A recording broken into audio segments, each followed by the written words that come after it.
Hello everyone, welcome back to my channel. मैं हूं पूर्णिमा सिंह। आप सभी का स्वागत करती हूं इस क्लासेस में।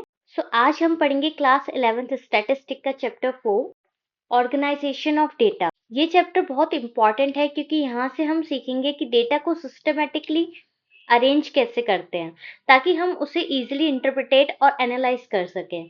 तो पहले हमने पढ़ रखा है किस तरीके से डेटा को कलेक्ट किया जाता है, तो अब हम समझेंगे डेटा को कलेक्ट करने के बाद किस तरीके से ऑर्गेनाइज किया जाता है। ओके, तो सबसे पहले समझते हैं ऑर्गेनाइजेशन ऑफ डेटा क्या होता है और उस ऑर्गेनाइजेशन ऑफ डेटा में डेटा क्या है। सिंपल वर्ड्स में डेटा वो रॉ इंफॉर्मेशन है जिन्हें हम नंबर्स, फैक्ट्स, फिगर्स कहते हैं, जो हमें डेटा कलेक्ट करने पर मिलता है। ठीक है, लेकिन इन्हें समझने के लिए हमें डेटा को ऑर्गेनाइज करना पड़ता है एक स्ट्रक्चर्ड वे में। इससे हमें पैटर्न्स आइडेंटिफाई करने और कंक्लूजन ड्रॉ करने में आसानी होती है। तो बेसिकली ऑर्गेनाइजेशन ऑफ डेटा जो है हमारा, उसका मतलब है डेटा को सिस्टमेटिक वे में अरेंज करना। तो जब हम सिस्टमेटिक वे में अरेंज कर देते हैं डेटा को, उसके बाद ये स्कैटर्ड डेटा जो होता है वो स्ट्रक्चर्ड फॉर्मेट में ऑर्गेनाइज हो जाता है, जिसको हम टेबल्स, चार्ट्स और बार ग्राफ्स वगैरह के थ्रू दिखाते हैं। ठीक है, तो ये हो गया हमारा ऑर्गेनाइजेशन ऑफ डेटा। अब डेटा को ऑर्गेनाइज करने के दो मेन मेथड्स हैं, classification of data and presentation of data. तो क्लासिफाई हम कैसे करते हैं, जैसे कि ग्रुप ऑफ स्टूडेंट्स हैं उसको 0 to 10 में हमने क्लासिफाई कर दिया, 10 to 20 में कर दिया। ठीक है, अभी आगे चल के मैं आपको टेबल्स भी दिखाऊंगी, विद एग्जांपल समझेंगे इन सबको, जिसमें हम फ्रीक्वेंसी, डिस्ट्रीब्यूशन, क्लास इंटरवल, ये सब यहाँ पर कवर करने वाले हैं। तो चैनल पर अगर नए हैं तो पहले ही चैनल को सब्सक्राइब कर लीजिए और बेल आइकन प्रेस कर लीजिए, ताकि जितने भी क्लास 11th के इंपॉर्टेंट क्लासेस अभी आगे आने वाले हैं वो सभी आपको इजीली अवेलेबल हो जाए। और अगर वीडियो पसंद आए तो लाइक करना बिल्कुल ना भूलें। तो फर्स्ट स्टेप की हमने बात कर ली क्लासिफिकेशन ऑफ डेटा की। सेकंड स्टेप हमारा प्रेजेंटेशन ऑफ डेटा है। तो हम डेटा को प्रेजेंट कैसे करते हैं? Through tables, graphs and charts. आपने देखा होगा कई बार जो पॉपुलेशन का हम डेटा दिखाते हैं तो इस तरीके से पाई चार्ट के थ्रू समझाया होता है ना। तो ऐसे ही चार्ट्स, ग्राफ्स एंड टेबल्स के थ्रू हम अपने डेटा को प्रेजेंट करते हैं। यहाँ तक सब क्लियर? आगे चलते हैं। अब ऑब्जेक्टिव्स क्या हैं क्लासिफिकेशन के? तो क्यों क्लासिफाई किया जाता है किसी भी डेटा को? ताकि वो ब्रीफ एंड सिंपल हो और डेटा को कलेक्ट करने के बाद उसकी यूटिलिटी अच्छी हो। थर्ड इज डिस्टिंक्टिवनेस, यानी डेटा के बीच में कितना डिफरेंस है वो सब समझ आ सके। कंपेरेबिलिटी, इजिली कंपेयर कर सके हम डेटा को। साइंटिफिक अरेंजमेंट्स, जो भी डेटा कलेक्ट किया है अगर वो ऑर्गेनाइज वे में लगा होगा तो उसकी रिलायबिलिटी बढ़ जाएगी, बहुत ही इजीली डेटा को हम समझ पाएंगे अगर ऑर्गेनाइज अच्छे तरीके से किया गया होगा तो। एंड अट्रैक्टिव एंड इफेक्टिव, तो अट्रैक्टिव भी दिखेगा डेटा हमारा और इफेक्टिव भी होगा, उसका यूज भी अच्छे से इजीली हो जाएगा, क्योंकि डेटा जो है वो हमारा सिस्टमेटिक वे में लगा हुआ है, एक ऑर्गेनाइज्ड वे में है। तो जब भी कोई भी चीज ऑर्गेनाइज वे में लगी होती है तो हमारे को उसे समझना बहुत ही ईजी हो जाता है। ठीक है, इसलिए डेटा को क्लासिफाई किया जाता है ताकि वो सिंपल हो जाए। Okay, clear? तो देखिए, क्लासिफिकेशन ऑफ डेटा के भी कुछ टाइप्स हैं। चार मेन टाइप्स के बारे में हम यहाँ पर पढ़ेंगे। एक है quantitative classification, qualitative classification, chronological classification and geographical classification. चारों ही बहुत इंपॉर्टेंट क्लासिफिकेशन और बहुत ही इजी क्लासिफिकेशन है। विद एग्जांपल मैं आपको इनको समझाती हूँ। क्वांटिटेटिव क्लासिफिकेशन जो होता है हमारा, उसमें डेटा को इस तरीके से प्रेजेंट किया जाता है जिसमें हम उस डेटा को इजीली समझ पाए। अब लाइक इनकम की रेंज दे रखी है, 20 से 30 हजार कमाने वाले लोग, 30 से 40 हजार कमाने वाले लोग, और वैसे ही 40 से 50 हजार कमाने वाले, 50 से 60 हजार कमाने वाले। ठीक है, तो ये हमारा हुआ क्वांटिटेटिव क्लासिफिकेशन। जब भी इनकम को किसी ग्रुप्स में बांटा गया है 20 से 30 हजार, 30 से 40 हजार, तो ये हमारा क्वांटिटेटिव क्लासिफिकेशन हुआ। वहीं बात करते हैं हम क्वालिटेटिव क्लासिफिकेशन की, तो जहां हम क्वालिटी की बात करेंगे वो हमारा क्वालिटी क्लासिफिकेशन हो जाएगा। क्वांटिटेटिव क्लासिफिकेशन में हमने इनकम के ग्रुप्स की बात की, क्वालिटेटिव में हम बात कर रहे हैं हाई स्कूल ग्रेजुएट्स की, कॉलेज ग्रेजुएट्स की, पोस्ट ग्रेजुएट्स की। ये जस्ट एक एग्जाम्पल है, क्योंकि यहाँ पर अभी मैं आपको एग्जाम्पल ले रखा है मैंने एजुकेशन लेवल का। ठीक है, कि अगर हम एजुकेशन लेवल से रिलेटेड, एजुकेशन से रिलेटेड कोई डेटा मेरे पास है, उस डेटा को अगर मुझे क्लासिफाई करना है तो मैं किस तरीके से क्लासिफाई करूंगी? मैं बच्चों को बांटूंगी हाई स्कूल ग्रेजुएट्स कितने हैं, कॉलेज ग्रेजुएट्स कितने हैं और पोस्ट ग्रेजुएट्स कितने हैं। ठीक है, तो लेवल में बांट दिया, सबको अलग अलग कर दिया। जो भी बच्चे ग्रेजुएट्स हैं उनको अलग कर दिया, कॉलेज ग्रेजुएट्स को अलग कर दिया और पोस्ट ग्रेजुएट्स को। ठीक है, तो ये हम यहाँ पर क्या मेंशन कर रहे हैं, हम क्वालिटी मेंशन कर रहे हैं डेटा की। ठीक है, और जब हम क्रोनोलॉजिकल की बात करते हैं तो क्रोनोलॉजिकल में हम क्लासिफाई करते हैं टाइम के अकॉर्डिंग, कौन सी चीज पहले आई कौन सी बाद में आई। तो इसको बोलते हैं क्रोनोलॉजिकल ऑर्डर में क्लासिफाई करना, कि टाइम के अकॉर्डिंग हम उसे अरेंज कर रहे हैं। लाइक 2020, 2021, 2022, तो किसी भी कंपनी का कोई डेटा उठा लेते हैं हम, तो उस कंपनी का 2020 में कितनी ग्रोथ थी, 2021 में कितनी ग्रोथ थी, 2022 में कितनी ग्रोथ थी, एंड सो ऑन, जितनी भी हमारी आने वाले ईयर्स की ग्रोथ है उसको क्रोनोलॉजिकल ऑर्डर में हम प्रेजेंट करेंगे। ओके, तो ये हो गया हमारा क्रोनोलॉजिकल क्लासिफिकेशन। और जब बात करते हैं हम ज्योग्राफिकल क्लासिफिकेशन की, तो ज्योग्राफिकल से ही आपको समझ आता है कि जो हमारी इकोनॉमिक बाउंड्रीज है उनकी बात कर रहे हैं हम। तो यहाँ पर ये क्लासिफिकेशन बेस्ड होती है लोकेशन पर। ठीक है, लोकेशन लाइक दिल्ली, महाराष्ट्र, कर्नाटका। तो अगर बात की जाए कि सबसे ज्यादा मैंगो कहाँ पर उगते हैं, तो अगर आपके पास कई सारे स्टेट्स दे रखे हैं तो उन स्टेट्स के डेटा को अरेंज कर रहे हैं हम लोकेशन वाइज। ठीक है ना, कि दिल्ली में सबसे ज्यादा, महाराष्ट्र में उससे कम, और कर्नाटक में महाराष्ट्र से भी कम। ओके, तो ये जियोग्राफिकल क्लासिफिकेशन हो गई। क्लियर हुआ। क्वांटिटेटिव में बेस्ड होता है नंबर्स के ऊपर, क्वालिटी में क्वालिटीज के ऊपर बेस्ड होता है, क्रोनोलॉजिकल में टाइम के ऊपर होता है क्लासिफाई, और जियोग्राफिकल में लोकेशन पे बेस्ड होता है। क्लियर हो गए चारों टाइप्स हमारे क्लासिफिकेशन के। आई होप आपको बहुत अच्छे से समझ आया होगा ये 4 टाइप्स ऑफ क्लासिफिकेशन। अब आपको स्टैटिस्टिक में बार बार देखने को मिलेगा कॉन्सेप्ट ऑफ वेरिएबल। तो अच्छे से समझिए वेरिएबल क्या होता है। वेरिएबल का मतलब होता है कोई भी ऐसी चीज जो चेंज हो सकती है या फिर जिसका वैल्यू डिफरेंट सिचुएशंस में डिफरेंट हो सकता है। फॉर एग्जाम्पल आपकी क्लास के स्टूडेंट्स की हाइट, वेट, मार्क्स, ये सब क्या होते हैं, सिचुएशन के अकॉर्डिंग डिफरेंट हो सकते हैं। लाइक आज हाइट 4.9 है और अगले साल तक 5.2 हो गई, तो ये क्या है, ये वेरिएबल हो गया एक तरीके से कि वो चेंजेस उसमें आ सकते हैं। ठीक है, तो हाइट बढ़ भी सकती है, वेट बढ़ भी सकता है, मार्क्स भी अप्स एंड डाउन आ सकते हैं मार्क्स में। ठीक है, तो वेरिएबल्स में चेंजेस आते रहते हैं, तो ये हमारा हुआ वेरिएबल। अब इसमें भी 2 टाइप के वेरिएबल आपको देखने को मिलेंगे, एक होता है डिस्क्रीट वेरिएबल, एक कॉन्टिन्यूअस वेरिएबल। तो डिस्क्रीट वेरिएबल्स क्या होते हैं, they can not take fractional and decimal values. Discrete variables में आपको फ्रैक्शनल और डेसिमल वैल्यूज देखने को बिल्कुल भी नहीं मिलेगी। एग्जाम्पल के लिए number of students in class. अब क्लास में स्टूडेंट्स कितने हैं, लाइक आपकी क्लास में 42 स्टूडेंट्स हैं, तो क्या आप बोल सकते हैं कि 42.5 स्टूडेंट्स हैं मेरी क्लास में? नेवर, आप कभी नहीं बोलेंगे कि 42.5 है, क्योंकि आधा बच्चा नहीं आ सकता।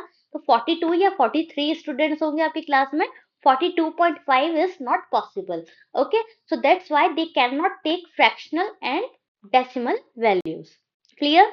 डिस्क्रीट वेरिएबल क्या है, सो डिस्क्रीट वेरिएबल जो होगा वो हमारा काउंटेबल होगा, लाइक 1 2 3 एंड एक्सेट्रा। ओके, और कॉन्टिन्यूअस वेरिएबल क्या होता है, उसमें इंक्लूड होता है फ्रैक्शंस एंड डेसिमल्स, क्योंकि वो कॉन्टिन्यू वेरिएबल है तो उसमें डेसिमल और फ्रैक्शन आ सकता है। एग्जाम्पल के लिए हाइट, वेट, टेम्परेचर। तो अभी मैंने आपको एग्जाम्पल दिया था, क्लास के स्टूडेंट की हाइट 4.9, ठीक है, और आने वाले साल में उसकी हाइट हो गई 5.2, तो इंक्रीज हुई उसकी हाइट 4.9 से 5.2। तो वो कौन सा वेरिएबल हो गया, वो आपका कॉन्टिन्यूस वेरिएबल हो गया, क्योंकि आने वाले टाइम में वो हाइट इंक्रीज हो रही है, कॉन्टिन्यू उस चीज में चेंजेस आ रहे हैं। ठीक है, तो ये कॉन्टिन्यूस वेरिएबल हो गया। तो इसमें एग्जांपल 162.5 सेंटीमीटर, 73.8 किलो। ठीक है, क्योंकि वेट, टेम्परेचर, इनको हम फ्रैक्शनल एंड डेसिमल्स में देख सकते हैं। So I hope discrete and continuous दोनों में डिफरेंस आपको समझ आ गया होगा। अब स्टेटिस्टिक में जब आप ऑर्गेनाइजेशन ऑफ डेटा पढ़ रहे हैं तो आपको इंडिविजुअल सीरीज और फ्रीक्वेंसी सीरीज, टेलीबार्स, ये सब भी पता होना चाहिए क्या होता है। ठीक है, तो जिन भी बच्चों को ये बेसिक चीजें नहीं पता है, इंडिविजुअल सीरीज क्या है, फ्रीक्वेंसी सीरीज क्या है, आज के बाद उनको कोई भी डाउट नहीं रहेगा। अगर आपने एंड तक क्लास को देखा तो यहाँ पर मैं सब कुछ कवर कर दूंगी, जो भी आपके कॉन्सेप्ट्स है जिन पे आपको डाउट रहता है वो सब डाउट्स यहाँ पर क्लियर हो जाएंगे। तो स्टैटिस्टिकल सीरीज आपकी 2 टाइप की होती है, individual series and frequency series. तो सबसे पहले मैं आपको इंडिविजुअल सीरीज बताऊंगी, उसके बाद फ्रीक्वेंसी सीरीज देखेंगे। फ्रीक्वेंसी सीरीज के अंदर आपको दो और टाइप्स देखने को मिलेंगे, जिसमें हम डिस्क्रीट सीरीज पढ़ेंगे, जिसको हम फ्रीक्वेंसी एरे भी बोलते हैं। काफी सारे बच्चों को कंफ्यूजन रहती है फ्रीक्वेंसी एरे क्या है। तो फ्रीक्वेंसी एरे हमारा डिस्क्रीट सीरीज को ही बोला जाता है। और नेक्स्ट है हमारा फ्रीक्वेंसी डिस्ट्रीब्यूशन। ठीक है, तो इन सब को हम यहाँ पर कवर करने वाले हैं। तो इंडिविजुअल सीरीज क्या होती है, जिसमें हम 56, 78, 45, 90 एक सिंगल सीरीज की बात करते हैं, तो वो इंडिविजुअल सीरीज हो गई। डिस्क्रीट फ्रीक्वेंसी सीरीज, जिसमें हम मार्क्स एंड फ्रीक्वेंसी दोनों को लेकर चल रहे हैं, कोई एक सीरीज की बात नहीं कर रहे हैं, तो वो हमारा डिस्क्रीट फ्रीक्वेंसी सीरीज हुआ। और कॉन्टिन्यूअस फ्रीक्वेंसी सीरीज, जिसमें डेटा को डिवाइड किया जाता है इंटरवल और क्लासेस में। लाइक यहाँ पर रेंज में डिवाइड कर रखा है 40 to 50, 51 to 60, 61 to 70। ठीक है, तो एक रेंज में डिवाइड कर रखा है, तो वो हमारा कॉन्टिन्यूअस फ्रीक्वेंसी सीरीज हुआ। तो सबसे पहले हम बात करेंगे इंडिविजुअल सीरीज क्या होता है। देखिए, इंडिविजुअल सीरीज में आपके डेटा को तीन टाइप से प्रेजेंट किया जाता है। एक तो सीरियल ऑर्डर होता है, एक असेंडिंग ऑर्डर और एक डिसेंडिंग ऑर्डर। सीरियल ऑर्डर में क्या होता है, विदाउट रीअरेंजिंग इट होता है, यानी कि एक डेटा कलेक्ट किया आपने, उसको अरेंज नहीं किया है। ठीक है, लाइक 56, 78, 45, तो यहाँ पर बड़ा छोटा छोटा बड़ा कैसे भी डेटा को ले रखा है, तो ये एक सीरियल ऑर्डर हो गया, यानी कि किसी भी तरीके से अरेंज नहीं किया हुआ ये डेटा। वहीं बात करें हम असेंडिंग ऑर्डर की, तो असेंडिंग ऑर्डर में हम क्या करते हैं, स्मॉलेस्ट टू लार्जेस्ट वैल्यू की तरफ जाते हैं, यानी पहले सबसे छोटी वैल्यू, उसके बाद एंड में सबसे बड़ी वैल्यू आएगी, तो वो असेंडिंग होता है। यानी कि 1 से लेकर 100 तक आपका जाना, वो इंक्रीजिंग ऑर्डर में जब हम लगाते हैं उसे असेंडिंग ऑर्डर बोलते हैं। ओके, तो यहाँ पर देखिए सबसे छोटी वैल्यू है 45, फिर 56, 67, 78, 90, तो बढ़ते जा रहे हैं, तो ये हमारा असेंडिंग ऑर्डर हुआ। उसी तरह डिसेंडिंग ऑर्डर में जब हमारे को डेटा को अरेंज करना होता है, तो उसमें हम सबसे बड़ी वैल्यू लिखते हैं सबसे पहले, उसके बाद लास्ट में छोटी वैल्यू। ठीक है, डिसेंडिंग का मतलब होता है डिक्रीजिंग ऑर्डर में लिखना। तो देखिए सबसे बड़ा सबसे पहले आ गया, फिर छोटा, फिर छोटा, फिर छोटा, फिर लास्ट में सबसे छोटा। ठीक है, तो इस तरीके से इंडिविजुअल सीरीज को हम अरेंज करते हैं इन तीन तरीकों से। क्लियर? अब डिस्क्रीट सीरीज को समझने के लिए हमको उससे रिलेटेड कुछ जो इंपॉर्टेंट टर्म्स है उनको समझना होगा। तो सबसे पहले उन इंपॉर्टेंट टर्म्स को समझेंगे। तो देखिए यहाँ पर फ्रीक्वेंसी क्या होता है, क्लास फ्रीक्वेंसी क्या है, टेलीबार्स क्या है, वो देखते हैं।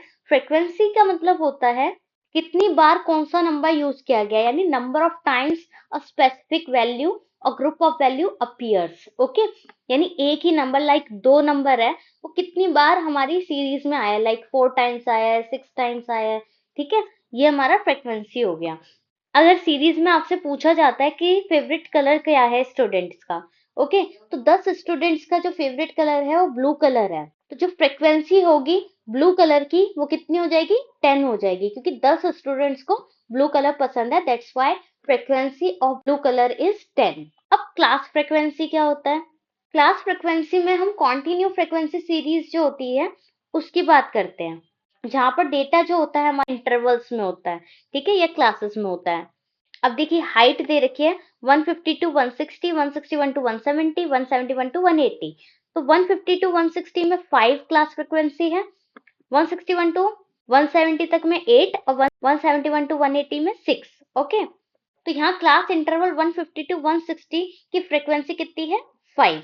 देखिए 150 to 160 की अगर आपसे पूछी जाए कितनी क्लास फ्रीक्वेंसी है, तो 5 है, यानी कि 5 people have heights between 150 and 160, यानी 5 लोग हैं क्लास में जिनकी हाइट 150 to 160 के बीच में है। ओके, तो ये हुआ हमारा क्लास फ्रीक्वेंसी।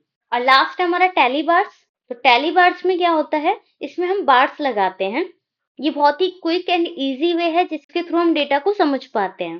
तो टैली बार्स में क्या होता है, every fifth mark crossing over the previous 4 to simplify counting, कि अगर हमें 5 चाहिए, लाइक देखिए यहाँ पर 5 फ्रीक्वेंसी है, तो 5 फ्रीक्वेंसी के लिए हम कैसे टैली बार्स लगाएंगे, 1 2 3 4, और जब हमारे को 5 फ्रीक्वेंसी दे रखी है तो पांचवा जो होगा वो कट करेगा, जो यानी जो ये पांचवी लाइन है वो हमारी पांचवी फ्रीक्वेंसी को शो कर रही है। तो ये टोटल कितना हो गया हमारा, 5 हो गया। क्लियर? उसी तरीके से अब देखिए यहाँ पर 7 दे रखा है, तो 7 करने के लिए हमने क्या करा है, यहाँ पर 1 2 3 4 5 एंड 6 7। ओके, तो ये हमारा किसको रिप्रेजेंट कर रहा है? 7 फ्रीक्वेंसी को रिप्रेजेंट कर रहा है। ठीक है, आगे चले। अब ये फ्रीक्वेंसी डिस्ट्रीब्यूशन से रिलेटेड कुछ इंपॉर्टेंट टर्म्स है, लाइक क्लास इंटरवल क्या होता है, क्लास लिमिट क्या होती है, मिड पॉइंट क्या होता है। तो क्लास इंटरवल क्या है हमारा? 10 से 20, 20 से 30, जो रेंजेस मैंने आपको दिखाई थी वो क्लास इंटरवल हुआ। क्लास लिमिट की बात करें तो इसमें लोअर लिमिट और अपर लिमिट दोनों होती है। अब इंटरवल 10 से 20 का है, तो जो 10 है वो हमारी लोअर लिमिट हुई, और जो ज्यादा नंबर है यानी 20, वो हमारा क्या हो गया? अपर लिमिट हो गई। ठीक है, तो ये क्लास लिमिट होती है। मिड वैल्यू क्या होती है? अब जैसे 10 से 20 का आपको इंटरवल दे रखा है, तो मिड पॉइंट अगर आपको निकालना है 10 से 20 के बीच का जो पॉइंट है वो निकालना है, तो उसे निकालने के लिए आपको lower limit plus upper limit upon में 2 करना होगा। ठीक है, तो यानी 10 प्लस 20 अपॉन में 2, तो हमारा क्या आंसर आ गया? मिड पॉइंट क्या आ गया? 15 हमारा मिड पॉइंट हो गया। क्लियर? तो बेसिकली मिड पॉइंट हमारा एवरेज वैल्यू होती है लोअर एंड अपर लिमिट की। वहीं बात करें क्यूमुलेटिव फ्रीक्वेंसी, इसमें दो टाइप की होती है, एक लेस देन क्यूमुलेटिव फ्रीक्वेंसी होती है, एक मोर देन क्यूमुलेटिव फ्रीक्वेंसी होती है। ये आगे मैं भी आपको ब्रीफली समझाऊंगी। एक होती है रिलेटिव फ्रीक्वेंसी। रिलेटिव फ्रीक्वेंसी होता है हमारा फ्रीक्वेंसी अपॉन में टोटल जितनी भी फ्रीक्वेंसी है और मल्टीप्लाई में 100। वहीं बात करें हम क्लास साइज की, तो क्लास साइज या क्लास ब्रेथ निकालने के लिए आपको अपर लिमिट में से लोअर लिमिट को माइनस करेंगे। जैसे कि डेटा दे रखा है 10 से 20, 20 से 30, इस रेंज का या इन इंटरवल्स का, तो 10 से 20 के बीच का आपको क्लास साइज निकालना है, तो आप क्या करेंगे? जो अपर लिमिट होगी उसमें से लोअर को माइनस कर देंगे। अब इसमें से अपर लिमिट कौन सी है? 20, तो 20 minus 10 is equals to 10। Okay, तो ये आपका आ गया क्लास साइज। तो ये तो बेसिक टर्म्स थी हमारी, और उसमें से हमने इंडिविजुअल सीरीज भी पढ़ लिया। अब डिस्क्रीट सीरीज क्या है उसको समझते हैं। डिस्क्रीट सीरीज को हम फ्रीक्वेंसी एरे भी बोलते हैं। एग्जांपल देखते हैं डिस्क्रीट सीरीज का। इसमें मार्क्स दिए होते हैं आपको 10, 20, 30, 40। ठीक है, और उसके साथ उसकी फ्रीक्वेंसी भी दी हुई है। तो ये मार्क्स हो गए आपके, जो कि डिफरेंट वैल्यूज हैं, 10, 20, 30, 40। और frequency shows how many students scored each marks. Clear? यानी कि 10 मार्क्स लाने वाले कितने बच्चे हैं? 3 बच्चे। वहीं 20 मार्क्स लाने वाले कितने बच्चे हैं? 5 बच्चे। यानी 5 स्टूडेंट्स ने स्कोर किया है हमारे 20 मार्क्स। क्लियर हुआ discrete series? Continuous frequency distribution क्या होता है? जहां पर हम कॉन्टिन्यू वैल्यू की बात कर रहे हैं, रेंज की बात कर रहे हैं, हाइट की बात कर रहे हैं, वेट की बात कर रहे हैं। तो जैसे 50-60 का जो इंटरवल है उसकी फ्रीक्वेंसी 4 है, यानी कि 4 लोगों का वेट जो है वो 50 से 60 के बीच में है। ओके, तो ये हुआ हमारा कॉन्टिन्यूअस फ्रीक्वेंसी डिस्ट्रीब्यूशन का डेटा को समझना, उस डेटा को एनालाइज करना। तो आपको समझ आ रहा होगा किस तरीके से डेटा को हमें देखना है। क्लियर? और एक ही है क्यूमुलेटिव फ्रीक्वेंसी डिस्ट्रीब्यूशन और रिलेटिव फ्रीक्वेंसी डिस्ट्रीब्यूशन। तो क्यूमुलेटिव फ्रीक्वेंसी डिस्ट्रीब्यूशन में क्या होता है? तो यहाँ पर एक एग्जांपल के थ्रू मैं आपको लेस देन का समझा रही हूँ। अगर लेस देन क्यूमुलेटिव फ्रीक्वेंसी की बात हो रही है, तो यहाँ पर आपको मार्क्स दिए हुए हैं, फ्रीक्वेंसी दी हुई है। अब आपको क्यूमुलेटिव फ्रीक्वेंसी निकालनी है, तो अभी हम लेस देन का केस कर रहे हैं। फर्स्ट क्यूमुलेटिव फ्रीक्वेंसी तो एज इट इज आ जाएगी आपकी। जब आप सेकंड क्यूमुलेटिव फ्रीक्वेंसी निकालोगे, आपके डिजिट में उस 3 को भी प्लस करना होगा, यानी कि 5 प्लस 3 आप जब करेंगे तो आप 8 तक पहुंच जाएंगे। ठीक है, उसी तरह आगे आप बढ़ेंगे, उसी 8 में आप 4 को ऐड करेंगे तो आपका 12 आ जाएगा। तो यानी कि जब आप क्यूमुलेटिव फ्रीक्वेंसी लेस देन की निकालेंगे, इसमें एक दूसरे को ऐड करते जाएंगे। ठीक है, और वहीं अगर मोर देन की बात होती है तो मोर देन में नीचे से ऊपर जाता है। ठीक है, जैसे अभी ऊपर से नीचे जा रहा है डेटा ऐड होता हुआ, है ना, 3, 8, 12। बट जब हम मोर देन की केस की बात करते हैं तो 4 to 5 को ऐड करेंगे तो 9 हो गया, फिर 9 में प्लस कर देंगे 3 को तो फिर 12 हो गया। तो इस तरीके से जाएंगे 4, 9, 12 ऐसे। तो ये दोनों केसेस समझा दिए, लेस देन क्यूमुलेटिव के भी और मोर देन के भी। अब रिलेटिव फ्रीक्वेंसी डिस्ट्रीब्यूशन में, रिलेटिव फ्रीक्वेंसी होती है वो परसेंटेज में होती है, बस इतना ध्यान रखना है आपको। ठीक है, उसका डेटा जो होता है वो परसेंटेज में होता है। अब फ्रीक्वेंसी डिस्ट्रीब्यूशन के टाइप्स पढ़ते हैं, क्योंकि ये बहुत इंपॉर्टेंट टॉपिक है, इसलिए इसके टाइप्स को ध्यान से सुनिएगा। फ्रीक्वेंसी डिस्ट्रीब्यूशन में हम पढ़ेंगे एक्सक्लूसिव सीरीज क्या है, इंक्लूसिव सीरीज क्या है, open and cumulative frequency and mid value frequency series. Okay, सबसे पहले एक्सक्लूसिव को समझते हैं। तो एक्सक्लूसिव फ्रीक्वेंसी डिस्ट्रीब्यूशन में क्या होता है? Upper limit of each class interval is excluded and only the lower limit is included. तो अपर लिमिट कौन सी है यहाँ पर? 15। तो 15 जो है उसको हम एक्सक्लूड कर देते हैं और लोअर लिमिट जो होती है उसे इंक्लूड कर लेते हैं। तो क्या एक्सक्लूड करें क्या इंक्लूड करें अभी समझ नहीं आ रहा होगा, एग्जाम्पल से समझाती हूँ। अ value of 15 would be counted in the 15 to 20 interval. अब जो 10 से 15 का इंटरवल है उसमें जो ये 15 है ना उसको काउंट नहीं किया जाएगा, इसलिए कह रहे हैं अपर लिमिट जो है वो एक्सक्लूडेबल है। क्योंकि जब 10 से 15 के डेटा की हम बात करें तो उसमें 10 से 14 के बीच के नंबर को हम कंसिडर करेंगे। जो हम 15 को कंसिडर करेंगे वो नेक्स्ट टेबल में करेंगे, क्योंकि वो 15 टू 20 की बात कर रहा है, तो उसमें 15 टू 19 तक के नंबर को कंसिडर करेंगे। ठीक है, यानी एक नंबर कम की वैल्यू को। अगर हमें 15 काउंट करना है तो हम 15 से 20 के क्लास इंटरवल में काउंट करेंगे 15 को। Okay, not in the 10 to 15 interval. 10 से 15 के इंटरवल में नहीं काउंट करेंगे 15 को, क्योंकि 10 से 15 का इंटरवल 10 से 15 के बीच की बात कर रहा है। तो 10 से 15 के बीच की बात कर रहा है तो 10, 11, 12, 13 और 14 की बात कर रहा है। ठीक है, इन नंबर्स की बात कर रहा है, क्योंकि 10 टू 14 की बात कर रहा है। और जब हम 15 की बात करेंगे तो वो 15 टू 20 के इंटरवल में बात करेंगे। Okay, clear. तो इस वजह से जो अपर लिमिट है वो हमारी वो एक्सक्लूड हो जाती है क्लास इंटरवल में। ठीक है, तो इसलिए only value less than the upper limit, यानी अपर लिमिट क्या है यहाँ पर 15, 20, 25 जो है वो अपर लिमिट है हर इंटरवल में। क्लियर हुआ, यानी कि 10 से 14 के बीच का काउंट किया जाएगा 10 से 15 वाले में, और 15 से 20 में कितने को काउंट किया जाएगा, 15 से 19 को। यहाँ तक सब क्लियर। वहीं जब इंक्लूसिव फ्रीक्वेंसी डिस्ट्रीब्यूशन की बात करते हैं, both the lower and upper limit of each class interval are included in the class। तो इसमें दोनों ही इंटरवल ऐड होते हैं, यानी a value of 15 would be counted in the 10 to 15 interval. जो 15 है वो काउंट किया जाएगा 10 से 15 के इंटरवल में। बट ये मेथड कहाँ यूज किया जाएगा, डिस्क्रीट डेटा में। सो 16 से 20 का इंटरवल होगा उसमें 20 काउंट हो जाएगा। ठीक है, 16 से 20 का जो है both limits are included in each interval. अब आप कहेंगे कि वहां पर क्यों नहीं किया और यहाँ पर क्यों ऐड किया दोनों को, क्योंकि यहाँ पर 10 से 15 के इंटरवल की बात हो रही है, उसके बाद जो इंटरवल यूज हो रहा है वो 16 से 20 का यूज हो रहा है। देखो 10 से 15, 16 से 20।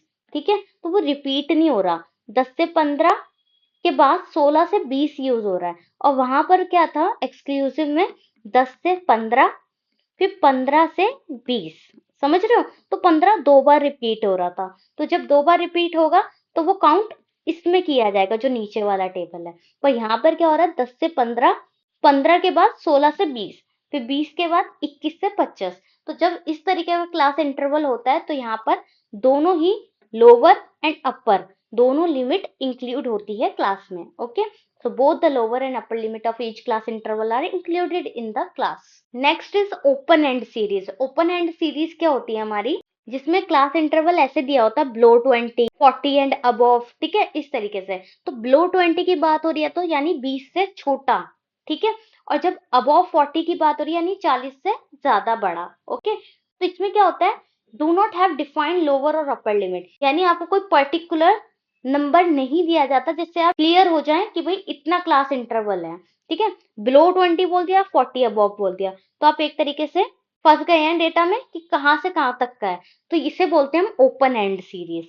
वहीं बात करें मिड वैल्यू फ्रीक्वेंसी सीरीज की, तो मिड वैल्यू फ्रीक्वेंसी सीरीज में आपको मिड वैल्यू निकालनी होती है, जैसे मैंने आपको पीछे समझाया था। मिड वैल्यू निकालने के लिए आपको क्या करना होता है, आपको इंटरवल दिया हुआ है 10 से 20 का इंटरवल, तो आपको अगर मिड वैल्यू निकालनी है तो मिड वैल्यू निकालने के लिए lower limit plus upper limit यानी 10 प्लस 20 अपॉन में 2 करेंगे तो आपकी मिड वैल्यू आ जाएगी, यानी कि 30 अपॉन में 2 आपका 15 आंसर आ जाएगा। ठीक है, तो मिड वैल्यू निकालना समझ आ गया। इंटरवल जो आपको दे रखा होगा उन दोनों को आप ऐड करेंगे, अपॉन में 2 कर देंगे तो उसकी मिड वैल्यू यानी उसका एवरेज निकल जाएगा आपका। ठीक है, उसे मिड वैल्यू फ्रीक्वेंसी सीरीज बोलते हैं। और लास्ट हमारी फ्रीक्वेंसी सीरीज है क्यूमुलेटिव फ्रीक्वेंसी सीरीज, जो मैंने आपको समझा दिया पहले ही। लेस देन का केस होता है और एक मोर देन का केस होता है। जब लेस देन के केस की बात करते हैं तो हम ऊपर से नीचे की तरफ ऐड करते हैं। 5 में प्लस 8 करेंगे तो 13, 13 में प्लस 12 करेंगे तो 25, 25 में 7 प्लस करेंगे तो 32। ठीक है, तो इसमें फ्रीक्वेंसीज को हम ऊपर से नीचे की तरफ जाके ऐड करेंगे। And more than cumulative frequency ये बताता है टोटल कितने ऑब्जर्वेशन है जो मोर देन एक स्पेसिफिक वैल्यू है, लाइक मोर देन 10 यानी 10 से ज्यादा। तो टोटल 10 से ज्यादा 32 है तो 32 आ गया। तो मोर देन क्यूमुलेटिव फ्रीक्वेंसी में मोर देन 10 32 फ्रीक्वेंसी है, जिसमें क्यूमुलेटिव फ्रीक्वेंसी भी हमारी 32 आ जाएगी। मोर देन 20 की जब हम बात कर रहे हैं तो वहां क्यूमुलेटिव फ्रीक्वेंसी 32 माइनस 5 करेंगे तो 27 हो जाएगी। वहीं जब क्लास इंटरवल मोर देन 30 होगा तो 19 फ्रीक्वेंसी है तो 27 माइनस 8 करेंगे तो 19 आ जाएगा। ठीक है, तो बेसिकली क्यूमुलेटिव फ्रीक्वेंसी सीरीज में हम या तो फ्रीक्वेंसीज को स्टार्ट से ऐड करते हैं लेस देन के केस में, या फिर एंड से नीचे की तरफ से कैलकुलेट करते हैं मोर देन के केस में। Okay, clear. तो इसी के साथ हमारा ओवरऑल ऑर्गेनाइजेशन ऑफ डेटा का जो चैप्टर 4 है वो कंप्लीट होता है। और वीडियो पसंद आई हो तो वीडियो को लाइक करना ना भूलें, और चैनल पर नए हैं तो चैनल को सब्सक्राइब कर लीजिए और बेल आइकन प्रेस कर लीजिए। तो इसी तरह पढ़ेंगे और करेंगे अपने टारगेट को अचीव। मिलते हैं नेक्स्ट वीडियो में। Bye bye, take care and all the best for your exams.